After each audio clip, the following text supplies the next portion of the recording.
வணக்கம் என் அன்புக்குரியவர்களே. இந்த மனித தேகத்தை மேலோட்டமா பார்த்தா இது ஏதோ தசையும் எலும்பும் நரம்பும் சேர்ந்து இருக்கிற ஒரு கலவை மாதிரி தெரியும். ஆனா நம்மளுடைய சித்தர்களுடைய ஆன்மீகமான ஆழமான ஞானமான பார்வைக்கு இந்த மனித உடம்பு பஞ்சபூதத்துடைய பிரதிபலிப்பா அவங்களுக்கு தெரிஞ்சிருக்கு. இந்த அடிப்படையை மையமா வச்சுதான் அவங்க சித்த மருத்துவங்கிற ஒரு அற்புதமான மருத்துவத்தையே நம்ம நாட்டுக்கு கொடுத்துருக்காங்கன்னா பாருங்களேன். சரிங்க, சித்தர்களுடைய மருத்துவம் என்ன சொல்லுது தெரியுங்களா? நம்மளுடைய ஒவ்வொரு உடல் உறுப்பும் ஒவ்வொரு பஞ்சபூதத்துடைய பிரதிபலிப்பா இருக்குன்னு சொல்றாங்க.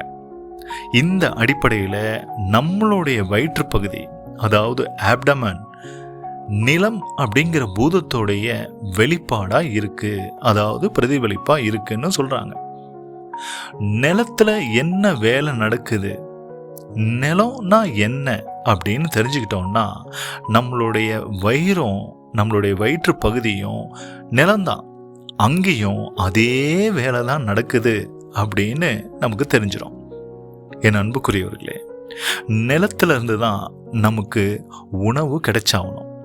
அதே மாதிரி தாங்க நமக்கு தேவையான சக்தியும் நமக்கு நிலத்திலிருந்து, அதாவது வயிற்றுல இருந்து தான் கிடைச்சாகணும்.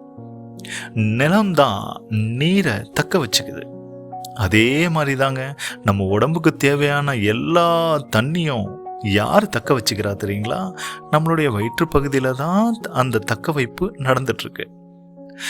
நிலத்துல இருந்து நல்லா விளைஞ்சி அந்த விளைச்சல்ல இருந்து வர காத்து எப்படி மன நிம்மதியும் நல்ல உறக்கத்தையும் தருதோ, அதே மாதிரி தாங்க நல்ல உணவு எடுத்ததுக்கு அப்புறமா நமக்கு ஒரு ஏப்பம் வரும் இல்லையா? அந்த ஏப்பம் வந்ததுக்கு அப்புறம் நமக்கு எவ்வளவு ஆழமான ஒரு தூக்கம் வருது.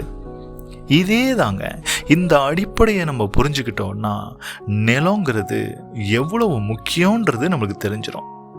ஒரு நிலத்தை ஒரு விவசாயி நல்லா பார்த்துக்கிட்டா அவருக்கு நல்ல விளைச்சல் கிடைக்கும். அதே மாதிரி தான் ஒரு நிலத்தை எப்படி விவசாயி நல்லா பார்த்துக்கணுமோ அதே மாதிரி நம்மளுடைய வயிற்றையும் நாம நல்லா பார்த்துக்கணும். அப்போதான் நமக்கு தேவையான சக்தி, நமக்கு தேவையான ஆரோக்கியம், நமக்கு தேவையான நிம்மதி நமக்கு கிடைக்கும்.